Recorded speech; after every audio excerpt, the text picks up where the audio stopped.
Matrix और determinant की सहायता से हम लोग लीनियर इक्वेशन को भी सॉल्व कर सकते हैं, जैसे रेखीय युगपत समीकरण कहते हैं। तो जैसे ये तीन इक्वेशनें हमें दी गई हैं, इन तीनों इक्वेशनों को सॉल्व करके हम जो है एक्स वाई जेड की वैल्यू निकाल सकते हैं। अगर आपको दो इक्वेशन दी जाएंगी तो दो ही वेरिएबल होंगे, तो जैसे एक्स वाई में हो तो दो वेरिएबल वाला हो तो फिर दो इक्वेशन दी जाएंगी, तीन वेरिएबल वाला होगा तो आपको तीन इक्वेशन दी जाएंगी। अब इनको सॉल्व करने के लिए देखिए क्या करते हैं। सबसे पहला काम ये करते हैं कि दिए गए समीकरण को हम मैट्रिक्स फॉर्म में लिख लेते हैं। यहाँ पहले एक स्टेटमेंट लिखना होगा, दिए हुए समीकरणों का को या समीकरण निकाय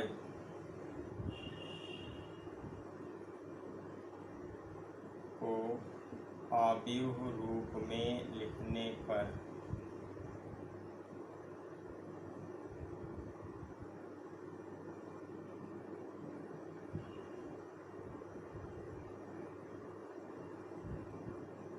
इंग्लिश में लिख देंगे इसकी जगह पर matrix form of given linear equation.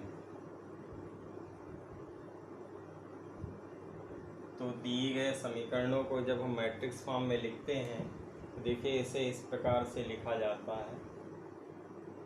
सबसे पहले जो है एक्स वाई और जेड जो है इनके कोफिशिएंट को देखिए, तो एक्स के आगे एक है, वाई के आगे एक है और जेड के आगे भी एक है।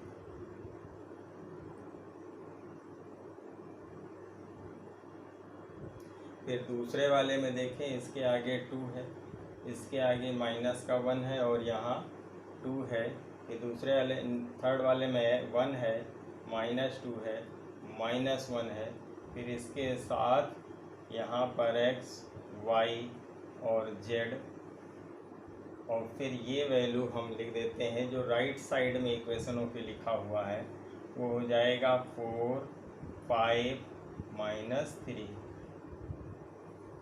अब इस फॉर्म में देखिए कि जब हम इस मैट्रिक्स को इस मैट्रिक्स से मल्टीप्लाई करें तो पहली वाली मैट्रिक्स जो हमारी लिखी गई है, ये वाली मैट्रिक्स हमारी है 3x3 की, और ये है हमारी 3x1 की है। ये आपकी 3 रो हैं और ये कॉलम है, तो ये हमारी 3x3 की है और ये 3x1 की है।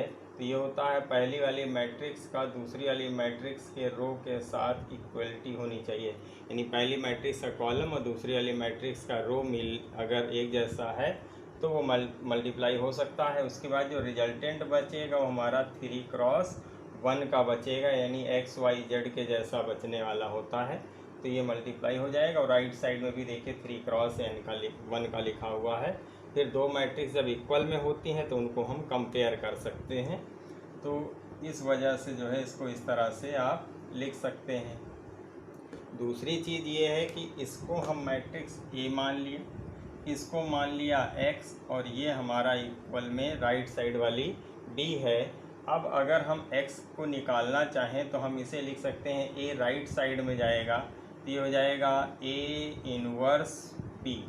तो ये हमारा जो है राइट साइड में जाने पर a जो है a इनवर्स b बन जाएगा।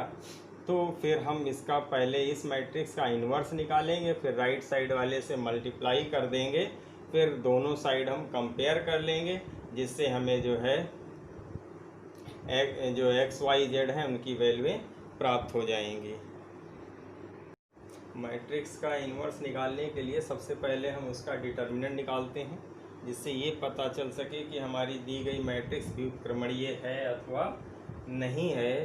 तो हम जानते हैं कि जो है नॉन सिंगुलर मैट्रिक्स हो तो वो जो है व्युत्क्रमणीय होती है, और अगर सिंगुलर मैट्रिक्स है तो अव्युत्क्रमणीय होती है। तो सबसे अब डिटर्मिनेंट अगर हमारा जो है अगर ए इनवर्स एग्जिस्ट नहीं कर रहा है, इट मीन डिटर्मिनेंट की वैल्यू 0 आनी चाहिए, और अगर डिटर्मिनेंट 0 आ जाता है इसका मतलब होगा समीकरण निकाय का कोई हल नहीं होगा। तो यहाँ से सबसे पहले हम इसका डिटर्मिनेंट निकालते हैं। तो डिटर्मिनेंट ऑफ ए निकालने के लिए पहला काम है 1, 2, 1 डिटर्मिनेंट लिख लीजिए, फिर यहाँ से 1 -1 -2 1 2 -1 इसकी वैल्यू निकालेंगे। तो पहली वाली रो के अकॉर्डिंग अगर हम करें तो ये 1, और यहाँ से फिर पहली वाली रो ये पहला कॉलम छोड़ेंगे, ऊपर वाली रो छोड़ देंगे, तो इस तरह से आ जाएगा -1 1 मल्टीप्लाई हो जाएगा 1 और 2 दूनी 4 हो जाएगा, तो यह का 1 + 4 हो जाएगा, फिर माइनस का 1, अब बीच वाला छोड़ देंगे तो 2 1 2 -1 रह जाएगा, तो 2 1 कम 2 और ये फिर माइनस का 2, तो यहाँ से -2 माइनस का 2 हो जाएगा और फिर +1, और ये थर्ड वाला जब लेंगे तो थर्ड वाला रोक देंगे तो 2 दूनी 4 और ये प्लस का 1, तो माइनस का 4 और प्लस का 1 आ जाएगा। यहाँ से मिलेगा 5 और यहाँ 2 दूनी 2 और 2 मिलके 4 हो जाएंगे, ये प्लस का 4 हो जाएगा। यहाँ से माइनस का 3 बचेगा और ये वैल्यू आ जाएगी 5 4 9 में से 3 गया तो 6। इसका मतलब डिटर्मिनेंट ऑफ ए की वैल्यू जब 6 आ गई तो determinant of A does not equals to 0 है हमारा। तो जब ये 0 है, नहीं के बराबर है, तो इट मीन्स हमारा ए इनवर्स एग्जिस्ट करता है। तो ए इनवर्स अगर एग्जिस्ट करता है, इसका मतलब हिंदी में लिखेंगे ए इनवर्स संभव है।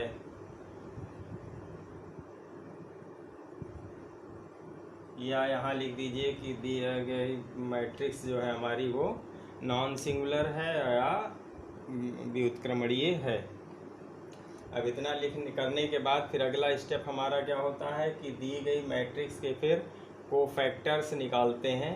तो कोफैक्टर्स निकालने के लिए क्या करना होता है कि जितने आपके हैं सबके अकॉर्डिंग निकाला जाता है। A11 A12 A13, तो इस साइड से निकालना स्टार्ट करते हैं। पहला निकालेंगे क्या, A11। तो A11 जब निकाल रहे हैं तो पहले वाले के लिए है तो -1 की पावर 1 + 1, और फिर इसका डिटर्मिनेंट जो बनेगा वो हमारा बनेगा -1 और माइनस का 2, फिर 2 -1, ये वाला बनेगा। हम पहला वाला चल रहे हैं, तो अब देखिए कि पहले वाली रो वाले का निकाल रहे हैं। A11 निकालेंगे तो ये तो हट गया। अब इसके बाद वाला जितना रहेगा उसको सॉल्व करना। जैसे पहला वाला है तो इसको ढक लिया, दूसरा होगा तो इसको ढक के निकाल लेंगे, तीसरा होगा तो इतने ढक करके निकाल लेते हैं। तो यहाँ से वैल्यू हमारी A11 की आ जाएगी। ये -1 की पावर 2 होगा तो ये पॉजिटिव दे देगा, और यहाँ आपका आ जाएगा 1 और इसका मल्टीप्लिकेशन प्लस का 1, और ये -4 और एक माइनस लगता है पहले से, तो ये प्लस का 4 और इसकी वैल्यू आ जाएगी 5।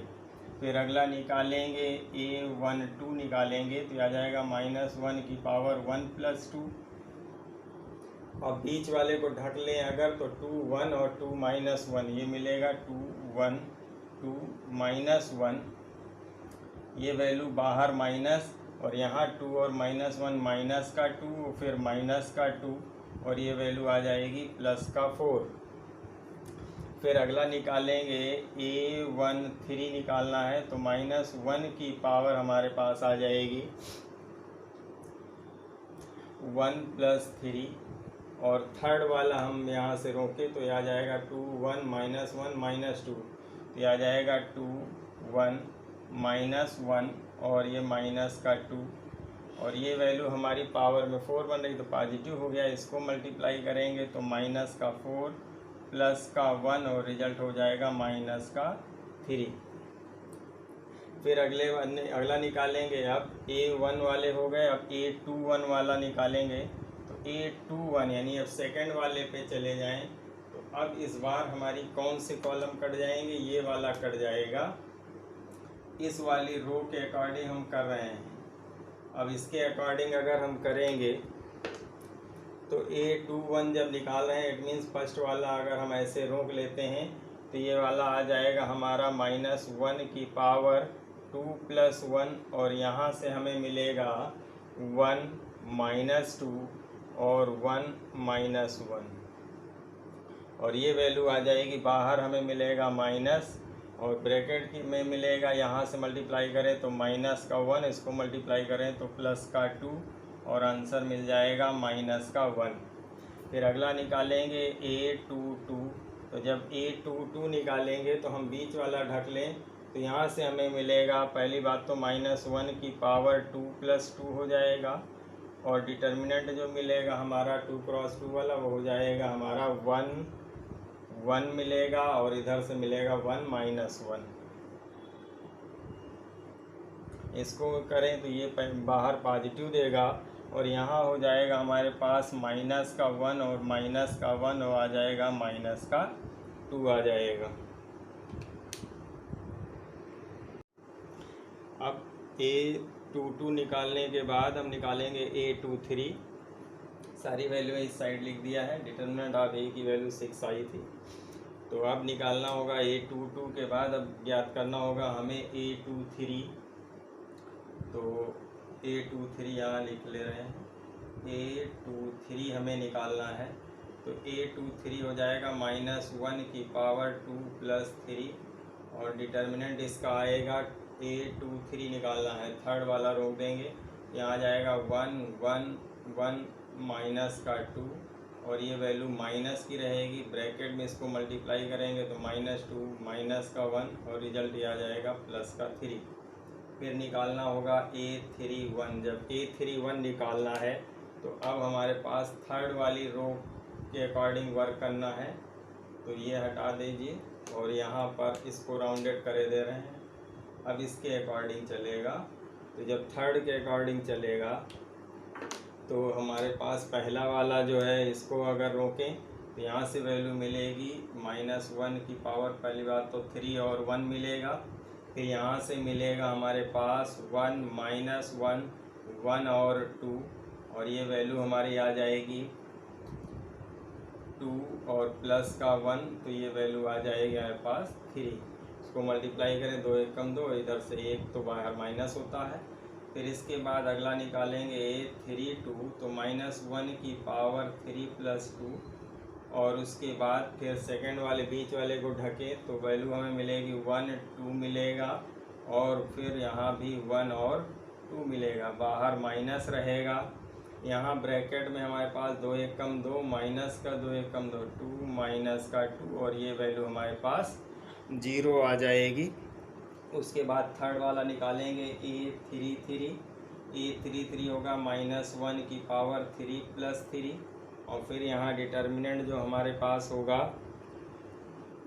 वो वैल्यू आएगी थर्ड वाला से, यहाँ 1 यहाँ 2 यहाँ 1 यहाँ -1, ये थर्ड वाला ढकने के बाद 1 2 1 -1, तो यहाँ से -1 और फिर -2, और वैल्यू हो जाएगी -3। जब सारे कोफैक्टर निकाल लेते हैं तो फिर कोफैक्टर से बनी हुई एक मैट्रिक्स लिखते हैं। इसे हम C से इंडिकेट कर दें, तो C से जब इंडिकेट करते हैं तो इससे लिख करके हम एक मैट्रिक्स बनाते हैं जो कोफैक्टर से बनी हुई मैट्रिक्स कहलाती है। तो इसको लिखेंगे, तो पहला वाला A11 है, तो ये हमारा हो गया 5, फिर A12 हमारा है 4, A13 है -3, फिर है A21 है -1, A22 है -2, फिर A23 मिला था हमें 3, फिर A31 से वैल्यू मिली थी 3, फिर A32 हमारा है 0, और A33 है -3। ये कोफैक्टर से मिला। उसके बाद एडजॉइंट A निकालते हैं। एडजॉइंट A बराबर होता है ट्रांसपोज ऑफ कोफैक्टर्स मैट्रिक्स। अब ये वैल्यू हमारी जब होगी तो ट्रांसपोज निकालने के लिए क्या किया जाता है, इस ऊपर वाली मैट्रिक्स के रो को कॉलम बना दीजिए, तो ये हो जाएगा 5 4 और -3। उसके बाद नेक्स्ट वाला है -1 -2 और ये 3, फिर थर्ड वाला है 3 0 और -3। तो ये हमारी हो गई एडजॉइंट A। एडजॉइंट A निकालने के बाद फिर निकाला जाता है A इन्वर्स, और A इन्वर्स बराबर होता है 1 डिटर्मिनेंट ऑफ A और साथ में एडजॉइंट ऑफ A। तो इसके जो ये मैट्रिक्स है इसको हम डिटर्मिनेंट से डिवाइड कर देते हैं। अब ए इनवर्स लिखने के बाद फिर इसके पहले वाले फार्मूले पे जाते हैं जहाँ हमने लिखा था स्टार्टिंग में A X equals to B, और यहाँ से लिखा था X equals to A inverse B लिखा था। अब यहाँ से जो x वाली वैल्यू है उसको रखेंगे, ए इनवर्स बी, तो सारी वैल्यूएं रखें। तो x की जगह पर हमारी वैल्यूएं क्या आएंगी, x, y और z, साथ में ए इनवर्स की वैल्यू 1/6 और इनवर्स इसका आएगा 5, 4, -3, -1 माइनस का 2, 3, फिर 3, 0 माइनस का 3, और इसके साथ मल्टीप्लाई होगी बी वाली मैट्रिक्स जो वैल्यू थी 4, 5 और माइनस का 3, ये वैल्यू थी। हम देखिए यहाँ पर क्या है कि हम 6 से इन सबको डिवाइड करेंगे, लेकिन जब 6 से डिवाइड करेंगे तो 5/6, 4/6, 3/6, तो इसके लिए पहले ये देखते हैं कि इसको मल्टीप्लाई पहले कर लें। हो सकता है ऐसी डिजिट बन जाए जो 6 से इजीली डिवाइड हो जाए, इस वजह से अभी यहाँ 6 से डिवाइड नहीं किया, पहले मल्टीप्लाई कर लेंगे।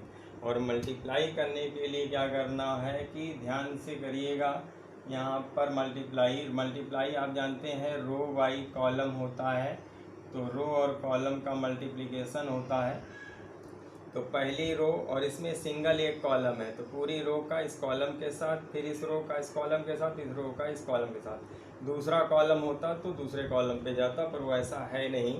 तो पहली बार में आप 5 से जो है यहाँ तो बाहर 1/6 लिख दीजिए, और 5 से 4 को गुणा करेंगे तो हो जाएगा 5 चौके 20, और फिर -1 का 5 से गुणा करेंगे तो माइनस का 5, फिर 3 का -3 से गुणा करेंगे तो माइनस का यहाँ 9 हो जाएगा। उसके बाद 4 का 4 से गुणा करिए तो हो गया 16, फिर -2 का 5 से गुणा करिए तो माइनस का 10, और उसके बाद 0 और इससे गुणा होगा तो ये यहाँ पर 0 आ गया। फिर -3 का 4 से गुणा करिए तो माइनस का 12, 3 का 5 से गुणा करिए तो प्लस का 15, और फिर -3 और -3 गुणा हो गया तो प्लस का 9 हो जाएगा। अब ये वैल्यू हमारी आ जाएगी यहाँ से x, y और ये z, और बराबर यहाँ से वैल्यू मिलेगी अब 1/6, और ये आ जाएगा हमारे पास 20 में से 14 जाएगा तो 6 बचेगा, फिर 16 में से 10 जाएगा तो 6 बचेगा, और यहाँ पर 15 में से 12 घटाया 3 बचा, 3 और 9 जोड़ देंगे तो ये 12 आ जाएगा। अब 6 से भाग कर दीजिए तो ये वैल्यू हमारे पास आ जाएगी, यहाँ है x, y, z, और राइट साइड में भाग करने पे आ जाएगा हमारा 1, 1 और 2। अब दोनों तरफ मैट्रिक्स हैं, कंपेयर कर लेंगे तो हमारे पास आ जाएगा x की वैल्यू 1, y की वैल्यू 1 और z की वैल्यू 2 आ जाएगी। तो इस प्रकार से हम जो है लीनियर इक्वेशन के क्वेश्चन सॉल्व करते हैं।